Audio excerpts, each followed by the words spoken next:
Vamos abrir nossas Bíblias em Isaías, capítulo 9.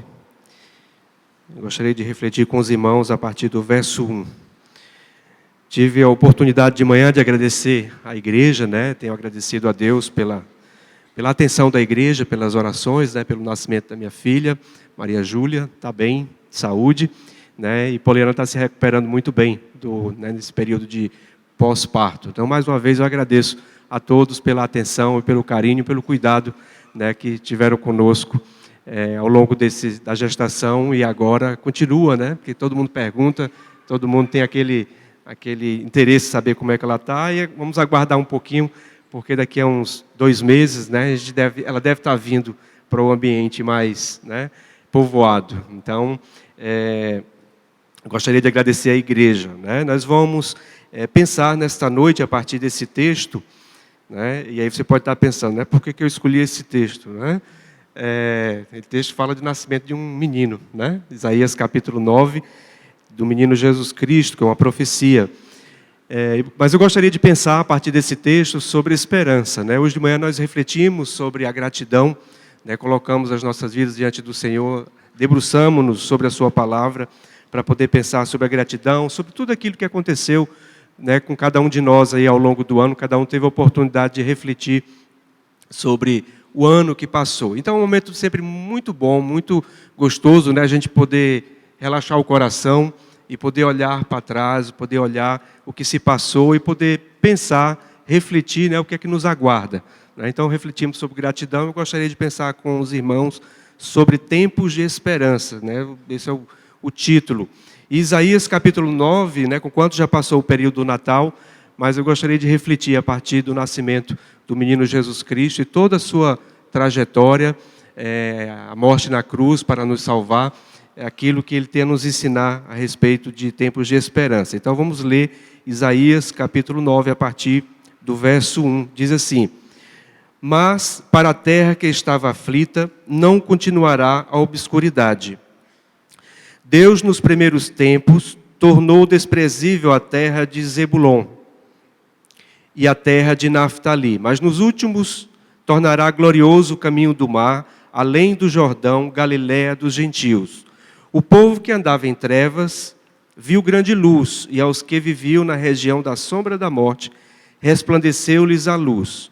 Tens multiplicado este povo, a alegria lhes aumentaste, alegram-se eles diante de ti, como se alegram na ceifa e como exultam quando repartem os despojos. Porque tu quebraste o jugo que pesava sobre eles, a vara que lhes feria os ombros e o cetro do seu opressor, como no dia dos midianitas. Porque toda bota com que anda o guerreiro no tumulto da batalha e toda veste revolvida em sangue serão queimadas, servirão de pasto ao fogo. Porque um menino nos nasceu, um filho se nos deu, o governo está sobre os seus ombros, e o seu nome será Maravilhoso Conselheiro, Deus Forte, Pai da Eternidade, Príncipe da Paz, para que se aumente o seu governo e venha a paz sem fim sobre o trono de Davi e sobre o seu reino para o estabelecer e o firmar mediante o juízo e a justiça, desde agora e para sempre. O zelo do Senhor dos Exércitos fará isto. Vamos orar e vamos colocar as nossas vidas e os nossos corações diante do Senhor. Ó Deus, nos colocamos diante de Ti, ó Pai, agradecidos por Tua bondade para conosco, pelo privilégio, ó Pai, de poder ouvir a Tua palavra, de poder ler a palavra do Senhor e poder meditar, ó Deus, naquilo que o Senhor queira falar, ó Deus, nesta noite. Por isso, nos colocamos diante de Ti, abrindo os nossos corações para que o Senhor nos fale através da Tua palavra, desse texto, e que o Senhor me utilize também cada um aqui presente, ó Deus, ao ouvir, para interpretar e para discernir, ó Deus, aquilo que o Senhor tem para o coração de cada um. Por isso nos colocamos diante de Ti, agradecidos, em tudo pedindo a Tua direção, em nome de Jesus Cristo. Amém. Em que você tem posto a sua esperança? Como é que você pode pensar, esse ano que está terminando, em que você colocou a sua esperança? Algumas coisas que muitas vezes nós colocamos a nossa esperança são até coisas boas, são lícitas e até muitas vezes convém, né? Colocamos talvez numa instituição religiosa, colocamos muitas vezes na família, colocamos no trabalho, na formação acadêmica, colocamos a esperança em tantas coisas, mas todas elas têm em si limitações. E eu gostaria de convidar cada um a pensar em colocar a sua esperança, nós colocarmos a nossa esperança em algo que vai além daquilo que é lícito, daquilo que convém, daquilo que vale a pena nós colocarmos as nossas vidas e os nossos corações. O profeta Isaías fala de esperança, ele fala de paz e alegria a um povo, o povo de Israel, que estava vivendo em tempos de cativeiro, e ele fala através da esperança messiânica, ou seja, do Messias, aquele que era o prometido para o povo de Israel já naquele momento. E ele então vai dizer dessas características a respeito do Messias, que é um menino. Ele diz assim: porque um menino nos nasceu, um filho se nos deu, o governo está sobre os seus ombros. Não é? Tenho passado por essa experiência. O nascimento de uma criança é sempre um momento de muita esperança, né? Porque ali tem algo que tem toda uma vida pela frente e a possibilidade de trazer coisas boas. Mas o texto nos fala de alguém que vai além do humano, fala de alguém que vem da parte de Deus e fala então do menino Jesus Cristo.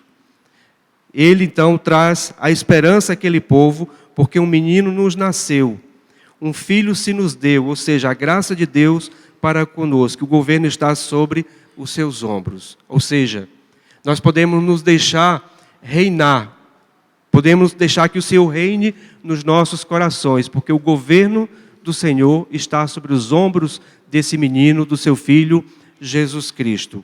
E ele então vai falar dessas características maravilhosas a respeito de Jesus Cristo, do menino. Ele diz: maravilhoso conselheiro, Deus forte, Pai da eternidade, príncipe da paz. Esse texto, no todo, ele fala sobre a esperança de um povo oprimido. Fala da esperança que um povo que estava esquecido, como diz aqui o texto no seu início, de Zebulon e Naftali, duas tribos de Israel, que estavam como que esquecidas, e dentre as outras que estavam sob o domínio da Assíria, elas estavam oprimidas. Elas estavam sem poder desfrutar da liberdade da ação, da liberdade do pensamento, da liberdade de ir e vir, da liberdade que muitas vezes nós vemos comprometida a nossa vida e a nossa liberdade, e situações em que muitas vezes nos sentimos oprimidos. E quem aqui já trabalhou em alguma instituição perversa, quem aqui já trabalhou em algum lugar, já teve algum chefe, né, carrasco, quem aqui já se viu dominado pelas drogas, talvez possa sentir na pele o que é ser oprimido, o que é não ter a liberdade mínima, né, de você dizer assim: eu sou sujeito, eu sou gente viva, eu estou aqui para viver. Agora à noite mesmo eu presenciei uma cena, né, parecia até coisa de segunda-feira, de mais ou menos 7 às 8 horas da manhã, às 9 horas da manhã, num dia de rush, né? Mês de janeiro vai dar uma aliviada no trânsito, mas vamos pensar aí no mês de mais agitação. E tinha um carroceiro empurrando a sua carroça ali na Via Mangue, e atrás vinha um sujeito afobado, buzinando, querendo que ele saísse do meio. O carroceiro se apoquentou tanto que parou a carroça, se afastou e se colocou assim os braços e disse, como quem diz: espera aí, meu irmão, eu já estou aqui empurrando essa carroça para ganhar o ganha-pão, e você está buzinando, afobado, dentro de um carro, porque eu estou lhe atrapalhando. Quem talvez possa lembrar na sua vida de um momento em que você se sentiu tolhido na sua liberdade, carente dos seus direitos, e possa saber muito bem e dizer o que é ser um povo oprimido, ser uma pessoa que passou por aflição. E não falo somente de carências financeiras, de quem é pobre de recursos materiais.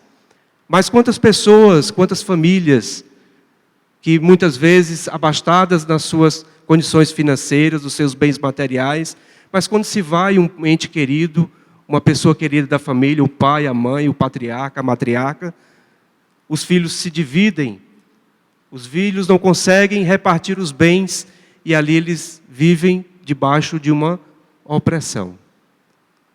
Há toda sorte de situações em que, muitas vezes, com certeza, todos nós já experimentamos. Mesmo você sendo um bom camarada, uma boa pessoa, mas que talvez você seja escravo de algo, talvez escravo dos seus próprios pensamentos, das suas próprias ideias, e você não consegue abrir o seu coração para a realidade divina, para a realidade de Deus na sua vida. Os versos iniciais dizem assim: mas para a terra que estava aflita, não continuará a obscuridade. Deus, nos primeiros tempos, tornou desprezível a terra de Zebulon e a terra de Naftali. Mas nos últimos dias tornará glorioso o caminho do mar, além do Jordão, Galiléia dos gentios.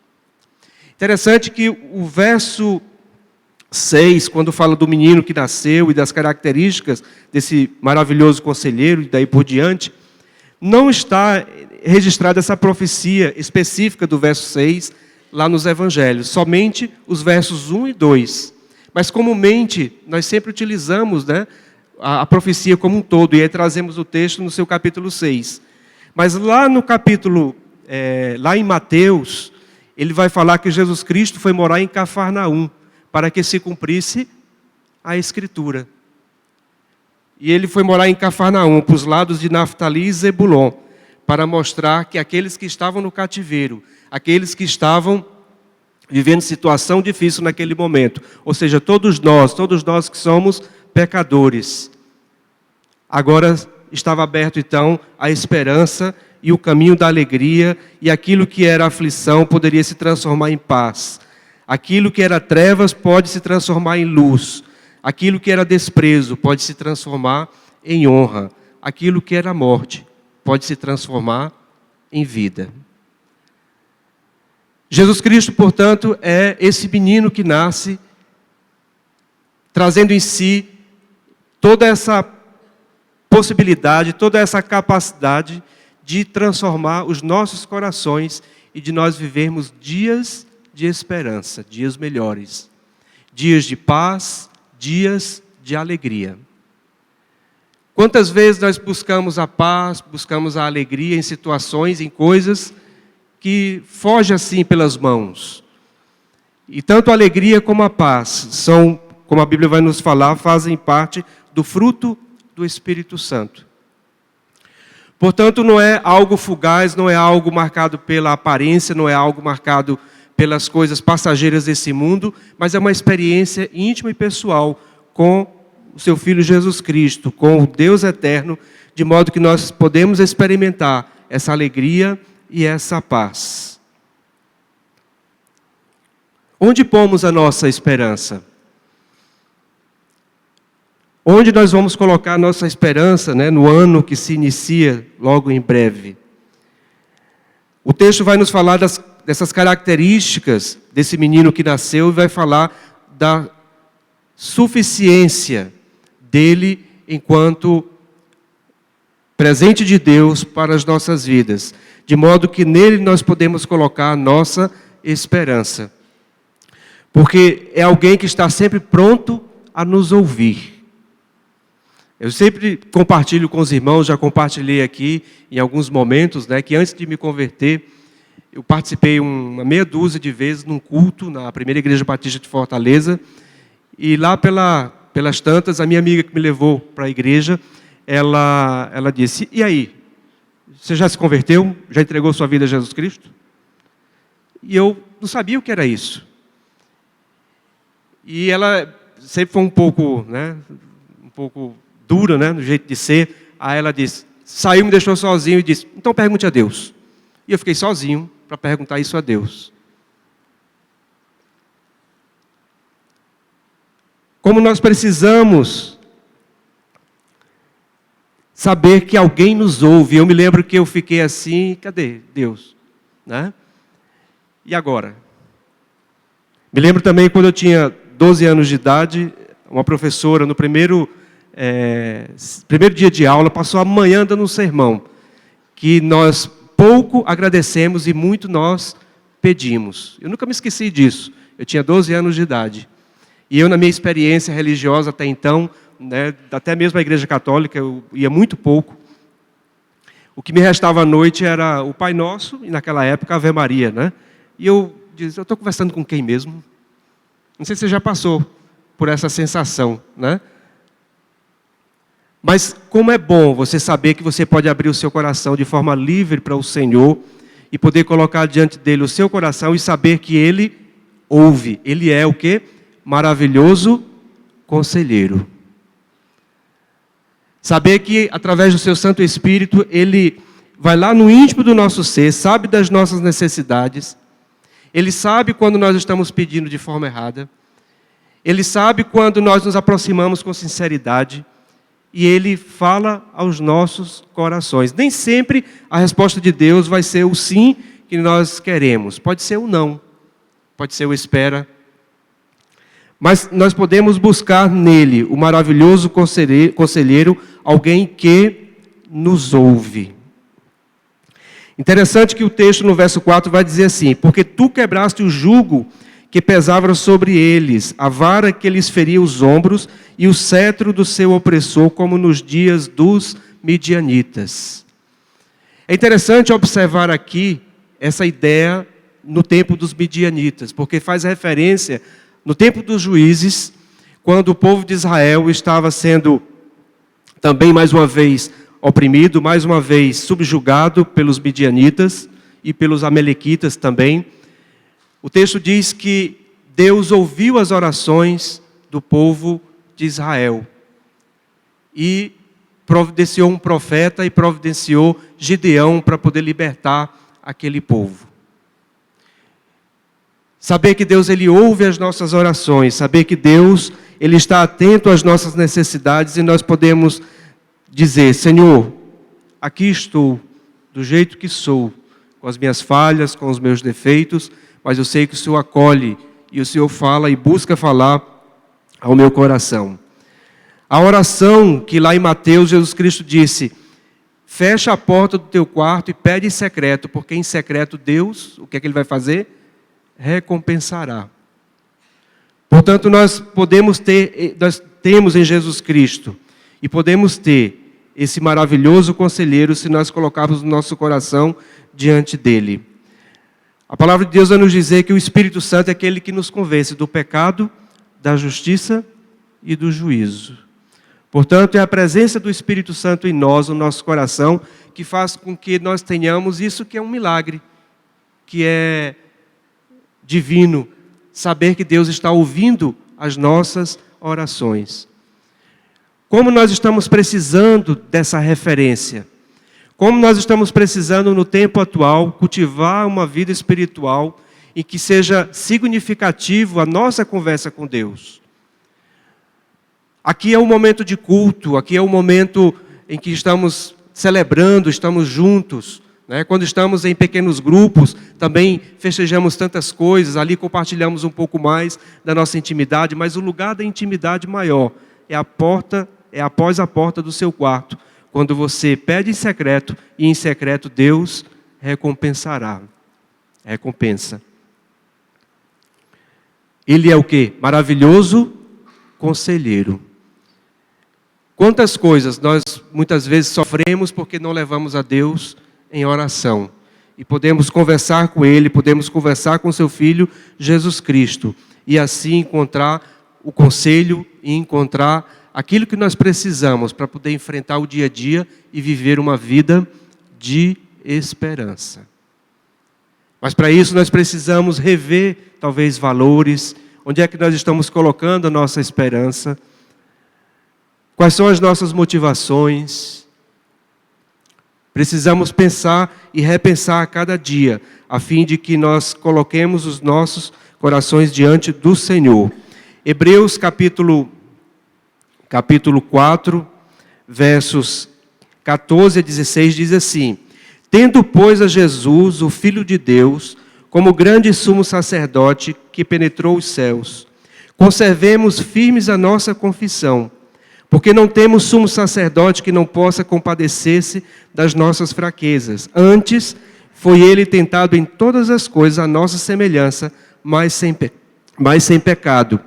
Acheguemo-nos, portanto, confiadamente junto ao trono da graça, a fim de recebermos misericórdia e acharmos graça para socorro em ocasião oportuna. Jesus Cristo é esse sumo sacerdote.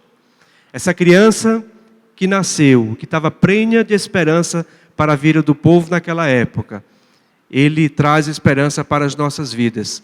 E nós podemos, sim, deixar um pouco ali a ansiedade de lado e colocar os nossos corações e as nossas vidas na certeza de que Ele é, sim, o nosso maravilhoso conselheiro. A qualidade que tem nesse menino é um verdadeiro milagre, porque não é qualquer pessoa, mas é um maravilhoso conselheiro. E o texto vai nos dizer também desse caráter divino dele, mais uma vez, quando fala que ele é o quê? Deus forte e Pai da eternidade. Aqui está dizendo que ele é Deus e que ele é forte, ou seja, que ele é divino. As Escrituras vão nos dizer que Jesus Cristo é a imagem invisível de Deus, lá em Colossenses. Os evangelhos, o evangelho de João, sobretudo, vai nos dizer que Jesus é o quê? É o pão da vida, quem de mim come jamais terá fome. Eu sou a luz da vida e quem me segue jamais andará em trevas. E aí tem dezenas de adjetivos para a pessoa de Jesus Cristo que mostram o seu caráter especial, de modo que ele não é apenas um dentre outros, mas ele é o Filho de Deus, ele é a encarnação do Verbo entre nós, ele é o Deus e ele é forte. Como nós estamos precisando de firmeza, como a nossa casa precisa estar sobre a rocha que é Jesus Cristo. Como nós precisamos, nesses tempos de intempéries, esses tempos de muito relativismo, nesses tempos que os referenciais estão perdidos, nós precisamos de firmeza. E aí podemos colocar o nosso coração diante do Senhor, na certeza de que Ele é Deus forte. E Ele também é o quê? É o Pai da eternidade. Eis aqui um dos maiores tormentos que todos nós, né, já vivemos, ou até podemos viver, que é a iminência da morte. A possibilidade de morrer. Essa semana mesmo nós acompanhamos 3 famílias enlutadas. Quanta dor. E quando você enfrenta o seu próprio corpo, né, indo, sabendo que os seus dias, humanamente falando, estão contados, o enfrentamento da morte. Mas como traz paz ao coração, a certeza de que no Senhor Jesus Cristo nós temos a vida eterna. Ele é o Pai da eternidade. A morte não precisa ser assombrosa para nós. A morte é uma passagem. E ela vai estar sempre nos avisando, né? Aproveite o dia, viva bem. Viva bem com a sua família, viva bem com os seus colegas de trabalho, viva bem no trânsito, viva bem em todo lugar. Mas, um dia chega. Mas traz paz ao coração saber que nós temos o Pai da eternidade. Porque Ele não passou pela morte, como diz o texto. Ele não passou pela vida sem pecado. Ele passou pela vida sem pecados. Ele enfrentou a morte, mas Ele ressuscitou. E Jesus Cristo, então, é aquele que pode interceder por nós como sumo sacerdote. Jesus, portanto, é Deus forte, é Pai da eternidade. Voltando aos midianitas, naquela época, quando Deus chamou Gideão para salvar o povo, ouviu a voz do povo que estava ali sofrendo, Ele chamou Gideão, e Gideão se questionou: Senhor, mas eu sou o menor aqui da tribo de Manassés. E ele pediu alguns sinais, e Deus deu aqueles sinais de que ele precisava para ter a certeza de que ele precisava ser um instrumento nas mãos de Deus para salvar o povo dos midianitas. E aí, de repente, um grande exército estava ali junto com Gideão. E daqui a pouco o Senhor disse: é gente demais. Pode ser que Israel se glorie se ganhar a guerra contra os midianitas com esse exército tão grande. E ele disse: olha, quem for medroso, quem for covarde, não precisa continuar. E aí mais de 22 mil soldados, homens, foram embora. E aí, numa outra etapa, o Senhor falou a Gideão, e quando eles entraram no rio para tomar água, uns pegaram a água com a mão e trouxeram a boca, e outros se ajoelharam para beber água. Ele disse: esses não servem para mim. E aí no final ficaram quantos homens? Alguém lembra? 300 homens. E esses 300 homens venceram a guerra contra os midianitas. Para que a glória não fosse deles, para que a glória não seja nossa, mas para que a glória seja de Deus, como sinal de que Ele é Deus forte, de que Ele é Pai da eternidade, de que seu caráter é divino. Portanto, Jesus Cristo se coloca ali como aquele que é o Deus forte. Ali em Gideão, ali na experiência dos juízes, Deus salva então o povo e a glória é sua. E ele agora vai dizer como nos tempos dos midianitas. O povo tinha que trazer à memória aquilo que Deus fez, como imagem da sua ação e do seu poder, para que eles não esquecessem. Nós precisamos trazer ao nosso coração e à nossa memória aquilo que o Senhor já deu sinais para nós, de que Ele é Deus, de que Ele é poderoso, de que Ele é forte e de que a glória pertence a Ele. Portanto, o seu caráter divino, Deus forte, Pai da eternidade. E por último, a característica de que esse menino, ele é pacificador. E como nós estamos precisando, no tempo atual, de paz. Como nós estamos precisando de pacificadores. Como nós precisamos burilar, como nós estamos precisando aparar as arestas das nossas relações, dos nossos grupos de redes sociais, da maneira como nós tratamos o outro. O parar para ouvir, exercer a tolerância. As coisas de Deus são pacíficas, são pacificadoras, elas trazem paz ao coração. Portanto, Ele é o príncipe da paz. Jesus Cristo disse lá no Evangelho de João: a minha paz eu vos dou. É muito preciosa a paz de Jesus Cristo. Não como o mundo dá, porque a paz que o mundo dá é passageira. Mas a minha paz eu dou a cada um de vocês. Eu dou a cada um, Ele nos dá essa paz. Portanto, nós precisamos pensar que Ele, na sua característica, numa das principais características, o menino e Jesus Cristo é pacificador. Lá na carta de Tiago, ele vai dizer: de onde vêm as guerras, senão dos prazeres que militam na nossa carne? Quantas guerras e quantos conflitos não existiriam nos nossos grupos de WhatsApp, se nós trouxermos no nosso coração a presença de Deus e lembrarmos que Ele é pacificador. Portanto, precisamos colocar as nossas vidas e o nosso coração diante do Senhor, porque Ele é Deus de paz, é Deus de alegria e Deus de prosperidade. Talvez você esteja se perguntando, por que às vezes a gente não vê paz? Ele vai dizer lá em Romanos: e quanto possível, tende paz uns com os outros. Às vezes não é possível, mas pelo menos eu posso fazer a minha parte. A Bíblia diz que se de dois um não quer, não há acordo. Seja para fazer coisa ruim, ou seja para fazer coisa boa. Mas a minha parte eu posso fazer. E aí eu posso colocar o meu coração diante do Senhor, na certeza de que eu não vou contribuir para as guerras nos grupos, eu não vou contribuir para a guerra política e polarizada que nós temos ainda no nosso país e no mundo, Parece que é uma coisa assim meia... O mundo está passando por isso, a dificuldade do diálogo. Mas Jesus Cristo é pacificador, Ele é o príncipe da paz. Portanto, precisamos colocar o nosso coração diante do Senhor. Mais uma vez, a paz é fruto do Espírito Santo. A paz é fruto da ação de Deus dentro do nosso coração. E aí nós podemos colocar as nossas vidas diante do Senhor, né? Tem tantos filmes aí, até da Segunda Guerra Mundial, que mostram, né, nuances, que mostram lampejos de relacionamento entre alemão e judeu, marcado pela paz. Naquele filme, O Pianista, quando mostra ali um alemão que favoreceu, né, que ajudou aquele judeu, aquele pianista, né, que sobreviveu por causa da música, mas que precisou de um pouco mais ali, e eles se encontraram ali em clima de paz.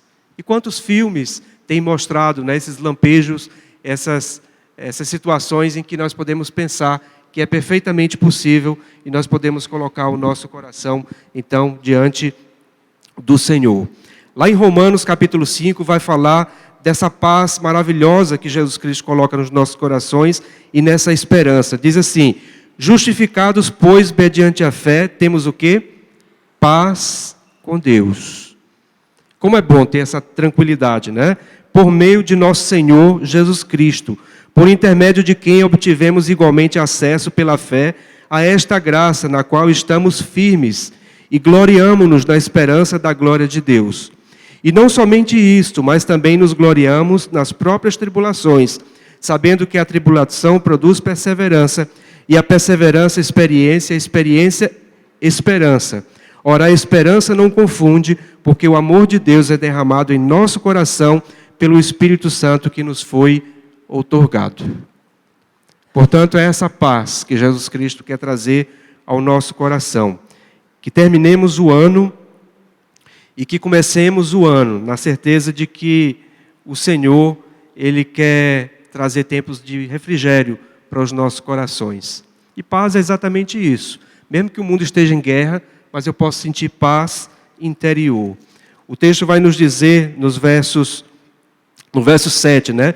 Para que se aumente o seu governo e venha a paz sem fim sobre o trono de Davi e sobre o seu reino, para o estabelecer e o firmar mediante o juízo e a justiça, desde agora e para sempre. O zelo do Senhor dos Exércitos fará isto.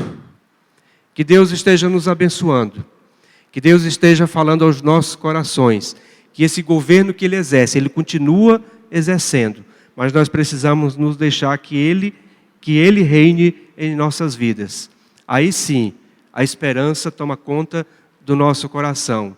E assim como aquele povo que foi liberto, aquele povo que viu a luz se sobrepor às trevas, que viu a vida se sobrepor à morte, que viu a honra se sobrepor ao desprezo, que viu a paz se sobrepor à aflição.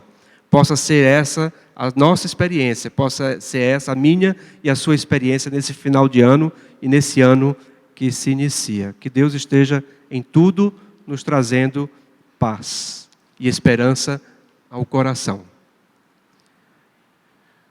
Fechemos os nossos olhos e vamos colocar as nossas vidas diante dele. Gostaria que você fizesse uma reflexão, né? Que você olhasse para o ano que passou, para as coisas boas, para as turbulências, para as perdas, para os ganhos, né? Que não olhasse com um peso de culpa, eu poderia ter feito melhor, simplesmente para se cobrar, né? Mas que você possa refletir no sentido de que, pela graça de Deus, você pode rever agora. Coloque o seu coração diante do Senhor. Coloquemos os nossos corações para sondar, para que o Senhor sonde os nossos corações. Vê se há algum caminho mau. E como diz o salmista, nos guie pelo caminho da justiça. Quem sabe você não esteja precisando exatamente apenas fazer pequenos ajustes. Ou quem sabe você tenha que fazer grandes ajustes, mas o milagre do nascimento daquele menino, o milagre do nascimento de Jesus Cristo, o milagre da sua ressurreição ali na cruz, traz consigo a imensa possibilidade que nós temos, pela sua graça, de contarmos com Ele para fazer os grandes ajustes. Às vezes as maiores dificuldades é de fazer os pequenos ajustes. Mas podemos colocar os nossos corações diante dEle e experimentar o conselho dEle. E podemos experimentar a fortaleza que Ele nos dá. A ideia de vida eterna, para que não fiquemos apenas presos aqui a esta vida passageira, para que experimentemos a sua paz.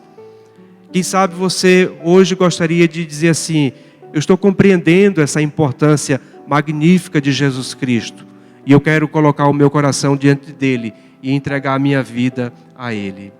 Há alguém aqui que gostaria de entregar a sua vida a Jesus Cristo e com a mesma alegria daquele povo, da mesma alegria e esperança que tomou conta daqueles corações, você talvez esteja alegre porque você está entregando a sua vida a Jesus Cristo. Há alguém aqui que gostaria de dizer assim: olha, eu confesso Jesus Cristo como meu Salvador. Eu estou entendendo que Ele é esse príncipe da paz. Eu estou entendendo que Ele é o Pai da eternidade, o Deus forte. Ele pode me aconselhar. Eu gostaria que você levantasse uma das suas mãos onde você está. E aí eu gostaria de orar por você, aonde você estiver aí mesmo. Há alguém que gostaria de entregar a sua vida a Jesus Cristo nesse instante?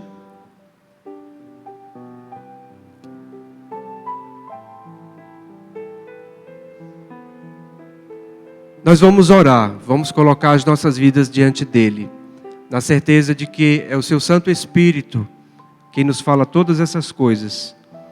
É o seu Santo Espírito que nos faz refletir sobre as nossas vidas e os nossos dias.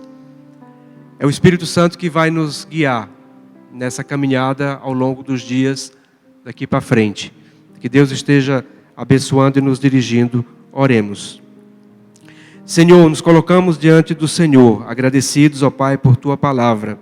Agradecidos, ó Deus, por esse final de ano e pela oportunidade que temos, ó Pai, depois de passar desse período festivo de Natal, poder também pensar nessa última semana, ó Pai, sobre as nossas vidas e aproveitar a virada do ano como uma oportunidade, um momento singular, importante, ó Pai, para darmos novo rumo às nossas vidas. Por isso colocamos, ó Deus, os nossos corações diante de Ti. Pedimos, ó Deus, a Tua paz, pedimos, ó Pai, que o Senhor sempre nos lembre através da Tua palavra.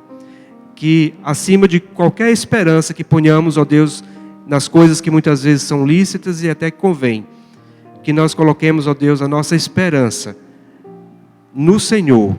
Que a nossa esperança, ó Deus, seja aquilo que venha preencher os nossos corações no ano vindouro, ó Pai. Colocamos as nossas vidas diante de Ti. Que o Teu Santo Espírito mesmo nos mostre o valor que tem, ó Deus, a esperança que o Senhor nos dá através do Teu Filho Jesus Cristo. Portanto, ó Pai, dá-nos da Tua graça essa oração que fazemos em nome de Jesus. Amém, Pai. Amém.